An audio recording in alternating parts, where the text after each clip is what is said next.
Apakah setiap umat Islam masuk surga? Iya, semua orang yang sudah Islam, yang mengatakan asyhadu alla ilaha illallah, asyhadu anna muhammadar rasulullah, meskipun dia bermaksiat, meskipun dia melakukan dosa-dosa besar, selama tidak kafir, selama tidak batal syahadahnya, masukkan ke dalam surga. Sejelek-jelek muslim, senakal-nakal muslim, securang-curang muslim, kalau masuk neraka, kalau masuk penjara, nanti mati masuk surga.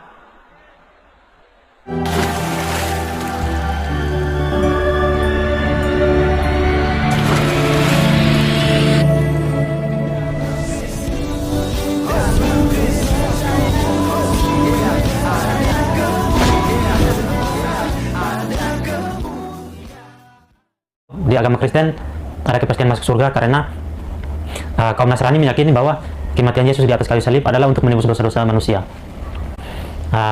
Kemudian adapun ayat di dalam Alkitab, Yesus sendiri tidak menyatakan bahwa dia mati untuk menebus seluruh dosa manusia.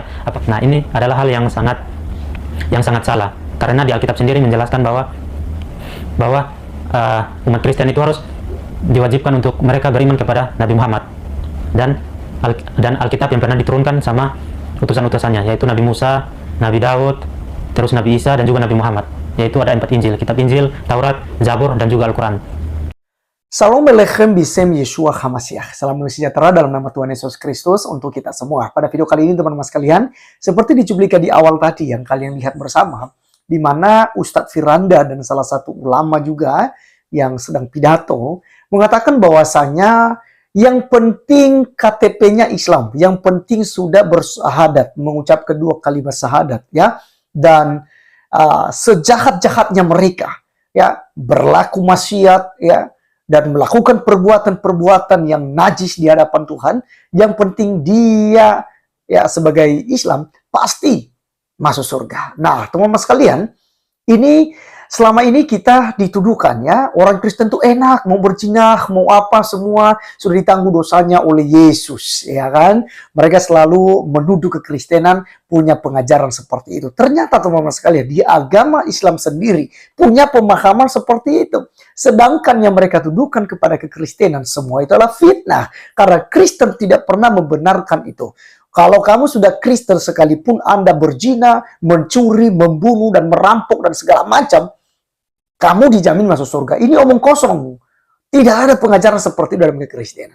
Nah, kali ini kita akan mendengarkan satu cerita, ya, dari seorang mu'alaf asal NTT yang mencoba memutar balikan fakta-fakta terhadap kekristenan. Dan teman-teman sekalian, mari kita bersama-sama untuk menyimak videonya yang ada berikut ini. Di agama Kristen ada kepastian masuk surga karena kaum Nasrani meyakini bahwa kematian Yesus di atas kayu salib adalah untuk menebus dosa-dosa manusia. Kemudian adapun ayat di dalam Alkitab, Yesus sendiri tidak menyatakan bahwa dia mati untuk menebus seluruh dosa manusia. Apakah yang dimaksudkan oleh umat Kristen ini, Yesus menebus dosa manusia dari Nabi Adam sampai Nabi terakhir sebelum hari kiamat, atau hanya untuk Bani Israel, untuk kaumnya saja? Nah, itu harus diperjelaskan lagi di dalam Alkitab itu.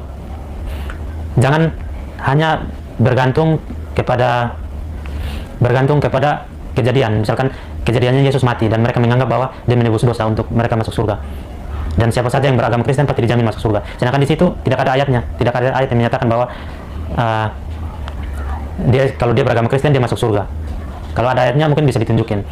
Oke, teman-teman sekalian, bagian ini kita langsung jawab saja. Jadi dari Adam hingga sampai di Nabi Maleakhi, itu teman-teman sekalian mereka punya hukum yang diberikan oleh Tuhan, ya, yaitu hukum Musa. Nah, bagaimana sebelum hukum Taurat, maka Tuhan memberikan hukum iman kepada manusia pertama. Bagaimana mereka bisa menjaga perintah daripada Allah itu sendiri. Kemudian tentu yang mati dari zaman Adam sebelum Musa itu mereka akan diadili dengan hukum setahu hati tentang Allah itu sendiri. Jadi bagaimana mereka bisa berjalan dalam kebenaran yang telah ditentukan oleh Allah di zaman itu. Kemudian ada hukum Taurat. Dan tentu ini dimulai dari zaman Musa hingga sampai ke Nabi Maleakhi. Dan teman-teman sekalian, tentu mereka juga akan dihakimi melalui hukum Taurat. Kita bisa melihat teman-teman sekalian dalam Roma pasal 2 ayat yang ke-12. Firman Tuhan katakan begini, sebab semua orang yang berdosa tanpa hukum Taurat akan binasa tanpa hukum Taurat. Dan semua orang yang berdosa di bawah hukum Taurat akan dihakimi oleh hukum Taurat. Nah, jadi teman-teman sekalian, apakah Yesus Kristus menebus mereka sesuai dengan pertanyaan daripada si mu'alaf tadi? Tentu tidak, teman-teman sekalian. Ya, perjanjian lama berbeda dengan perjanjian baru. Itu sebabnya dalam Alkitab Kristen itu dipisah ya antara perjanjian lama dari Kejadian sampai kitab Maleakhi. Kemudian perjanjian baru mulai dari kitab Matius hingga sampai di kitab Wahyu. Nah, teman-teman sekalian, bagaimana cara Allah untuk mengampuni mereka yang berada di dalam hukum Taurat tadi? Mereka diberikan hukum oleh Tuhan itu mengorbankan binatang, hewan dalam penebusan dosa mereka. Jadi apa yang mereka persembahkan kepada Tuhan melalui binatang, itulah yang menghapuskan dosa mereka. Dan tentu teman-teman sekalian, ini semua tidak sempurna.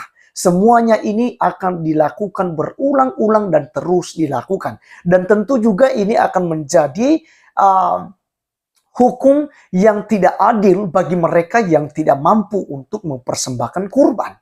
Ya, sehingga Allah menyempurnakan semuanya itu. Karena Alkitab katakan semua hukum-hukum itu dalam perjanjian lama itu adalah bayangan. Dan wujud aslinya adalah Kristus. Mari kita lihat dalam kitab Ibrani. Pasal 10 ayatnya yang ke-1. Firman Tuhan katakan begini, persembahan yang sempurna. Di dalam hukum Taurat hanya terdapat bayangan saja dari keselamatan yang akan datang. Dan bukan hakikat dari keselamatan itu sendiri. Karena itu dengan korban yang sama yang setiap tahun terus-menerus dipersembahkan, hukum Taurat tidak mungkin menyempurnakan mereka yang datang mengambil bagian di dalamnya. Sebab jika hal itu mungkin, pasti orang tidak mempersembahkan korban lagi. Sebab mereka yang melakukan ibadah itu tidak sadar lagi akan dosa setelah disucikan sekali untuk selama-lamanya. Jadi teman-teman sekalian, di sini kita melihat bahwa apa yang ada dalam hukum Taurat yaitu kurban penghapusan dosa, penghapusan salah yang dipersembahkan setiap saat kepada Tuhan, itu tidak sempurna dan semuanya itu adalah bayangan. Dan wujudnya adalah kematian Yesus Kristus di atas kayu salib. Dan teman-teman sekalian, kematian Yesus Kristus itu disebut dengan kasih karunia atau zaman kasih karunia Allah. Dan barang siapa yang percaya kepadanya tidak binasa. Kalau katanya tadi bahwa keselamatan yang dikerjakan oleh Tuhan Yesus di atas kayu salib hanya untuk orang Israel, itu keliru teman-teman sekalian.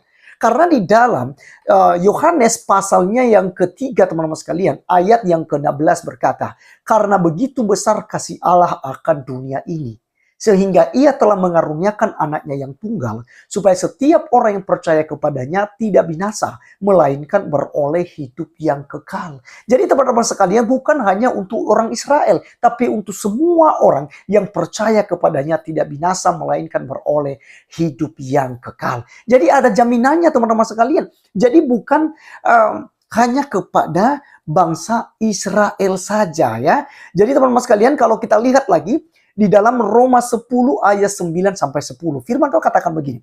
Sebab jika kamu mengaku dengan mulutmu bahwa Yesus adalah Tuhan dan percaya dalam hatimu bahwa Allah telah membangkitkan dia dari antara orang mati, maka kamu akan diselamatkan. Karena dengan hati orang percaya dan dibenarkan, dan dengan mulut orang mengaku dan diselamatkan.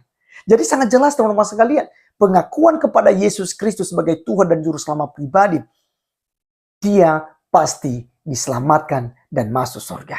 Yohanes 10 ayat 28 katakan, dan aku memberikan hidup yang kekal kepada mereka, dan mereka pasti tidak akan binasa sampai selama-lamanya, dan seorang pun tidak akan merebut mereka dari tanganku. Jadi teman-teman sekalian, janji firman Tuhan itu ada, bahwa setiap orang yang percaya kepada Tuhan Yesus Kristus pasti diselamatkan. Yesus katakan, akulah jalan kebenaran dan hidup, tidak ada seorang pun yang datang kepada Bapa kalau tidak melalui aku. Jadi teman-teman sekalian, itulah jawaban kita, bahwa Yesus bukan hanya untuk orang Israel, tapi juga Yesus untuk semua orang. Dan mengenai mereka dari zaman Adam hingga sampai sebelum zaman Musa, itu mereka punya punya cara Allah untuk menghakimi mereka, yaitu bagaimana mereka bergaul dengan Allah. Dan mulai dari hukum Taurat sampai dari Musa, ya dari Musa hingga sampai di Maleakhi, Nabi Maleakhi, itu semua diadili, dihakimi, dan mereka ditebus melalui cara hukum Taurat yang ada pada mereka. Kita lanjutkan teman-teman sekalian videonya berikut ini. Ajaran kasih. Kalau ajaran kasih dalam Kristen itu, yang penting mereka beriman kepada Yesus. Kemudian mereka tidak beriman kepada Nabi Muhammad, tidak beriman kepada Al-Quran, tidak beriman kepada nabi-nabi sebelumnya. Mereka hanya dikhususkan beriman kepada Yesus. Mereka dijamin masuk surga karena Yesus mati untuk menebus dosa. Nah, ini adalah hal yang sangat salah. Karena di Alkitab sendiri menjelaskan bahwa umat Kristen itu harus diwajibkan untuk mereka beriman kepada Nabi Muhammad dan Alkitab yang pernah diturunkan sama utusan-utusannya, yaitu Nabi Musa, Nabi Daud, terus Nabi Isa, dan juga Nabi Muhammad. Yaitu ada 4 Injil, kitab Injil, Taurat, Zabur, dan juga Al-Quran. Teman-teman sekalian, di bagian kedua ini sangat ngakak sekali ya. Dan saya langsung saja menjawabnya teman-teman sekalian. Bahwa katanya yang penting dalam Kristen itu percaya Yesus Kristus sebagai Tuhan dan Juru Selamat. Ya, sekalipun mereka tidak hidup dalam kebenaran mungkin ya, tidak melakukan apa yang diajarkan oleh Alkitab, mereka tetap masuk surga karena mereka sudah percaya pada Yesus. Ini sesuatu hal yang salah teman-teman sekalian. Berbeda dengan imannya Islam. Kalau tadi dicuplikan di awal ada iman dalam Islam, sekalipun dia berbuat maksiat, mencuri, membunuh, merampok, korupsi, dan segala macam, itu dijamin oleh Allah SWT pasti masuk surga. Dan sebaik-baiknya kafir, ya, sebaik-baiknya kafir, ya, sesantun-santunnya dan sejujur-jujurnya kafir, kalau mati pasti masuk neraka katanya. Sementara mereka tetap masuk surga, sejelek-jeleknya, sehina-hinanya, segoblok-gobloknya, gitu ya. Kalau dia beragama Islam, pasti masuk surga. Teman-teman sekalian, ini ajaran setan, ajaran iblis teman-teman sekalian, ya. Bagaimana orang yang membunuh, berzina, merampok, ya, merusak agama lain, demo sana sini gitu ya, bisa masuk surga, ya. Ini jaminan dari setan ini, kalau menurut perspektif kekristenan ya. Karena kekristenan tidak diajarkan demikian. Nah, bagaimana dengan Kristen teman-teman sekalian? Apakah orang yang jahat, penjahat, pembunuh bisa masuk surga? Tidak sama sekali, kecuali dia bertobat dan tidak lagi mengulangi perbuatan yang salah itu. Artinya benar-benar bertobat teman-teman sekalian. Ya, tidak dianjurkan untuk menjadi seorang Kristen yang hanya di KTP, Kristen tanpa pertobatan. Tapi dia harus benar-benar bertobat, meninggalkan perbuatan yang lama. Seperti Rasul Paulus, seorang pembunuh, ya, seorang yang bengis, dia bertobat dan menjadi seorang penginjil. Ini dia, ya. Teman-teman sekalian, kita lihat dalam 1 Korintus pasal 6 ayat 9 sampai 10. Atau tidak tahukah kamu bahwa orang-orang yang tidak adil tidak akan mendapat bagian dalam kerajaan Allah? Bayangkan teman-teman sekalian, orang yang tidak adil saja tidak mendapat bagian dalam kerajaan Allah loh. Janganlah sesat, orang cabul, penyembah berhala, orang berjinah, banci, orang pemburit, ya, pencuri, orang kikir, pemabuk, pemfitnah, dan penipu tidak akan mendapat bagian di dalam kerajaan Allah. Jadi teman-teman sekalian, jangan asal ngomong orang Kristen yang penting Kristen lalu dia pasti dijamin masuk surga karena dia sudah percaya pada kematian Yesus Kristus. Tidak demikian. Ini bukan ajaran Kristen, tapi itu adalah ajaran Islam seperti yang disampaikan oleh 2 ustadzmu tadi, Ustadz Firanda dan salah satu tadi itu yang sedang pidato. Itu bukan ajaran Kristen, bro. Nah, teman-teman sekalian, katanya tadi itu kan tidak beriman kepada Nabi Muhammad, lalu tidak percaya kepada 4 Injil katanya. Ada 4 Injil katanya. Ini lucu sekali teman-teman sekalian. Injil yang dimaksudkan itu ada Taurat, ada Zabur, ada Alkitab, dan ada Al-Quran katanya. Itu Injil. Bodoh gitu ya. Ini benar-benar bodoh dan goblok. Pantesan saja meninggalkan kekristenan. Teman-teman sekalian, Kristen kenapa tidak percaya kepada Muhammad? Karena memang pengkanonan kenabian itu sudah tertutup, sudah disempurnakan oleh datangnya Tuhan di atas segala Tuhan, yaitu Yesus Kristus. Maka tidak ada lagi nabi. Buat apa ada nabi lagi setelah Tuhan datang ke dunia? Tidak perlu. Nabi itu kan untuk menunjukkan jalan, Ya, nabi-nabi adalah menunjukkan jalan kepada terang yang ajaib, yaitu terang di dalam Allah itu sendiri yang menjelma menjadi manusia, yaitu pribadi Yesus Kristus. Jadi tidak ada nabi. Dan lagi pula, orang Kristen tidak mengakui Muhammad sebagai nabi karena dia berasal dari Arab, karena tidak ada pernah nubuatan ada ya nabi di luar Bani Israel. Tidak pernah ada. Anda tidak pernah temukan itu di dalam Alkitab.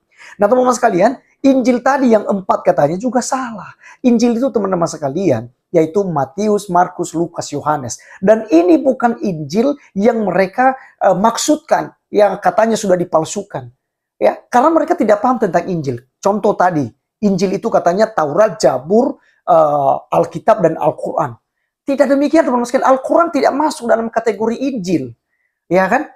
Jadi Taurat itu ya Taurat, kitab Taurat. Lalu kitab Zabur itu atau kitab Pemazmur Daud itu juga berbeda, itu di perjanjian lama. Dan kitab perjanjian baru itu bukan hanya Injil teman-teman sekalian. Kalau di perjanjian baru itu hanya 4 Injil saja yang menuliskan tentang riwayat Injil itu. Riwayat pribadi Injil. Karena Injil yang asli itu adalah pribadi Yesus Kristus. Bukan kitab yang turun dari langit, bukan gedebuk diberikan kepada Yesus Kristus. Tidak. Tapi Injil yang dimaksud adalah pribadi Yesus Kristus itu sendiri. Lalu riwayatnya, mulai dari nubuatannya, kelahirannya, silsilahnya, itu dituliskan dalam 4 kitab. Yaitu kitab Matius, Markus, Lukas, dan Yohanes. Jadi biar paham Anda. Jadi ini benar-benar goblok menurut saya teman-teman sekalian ya.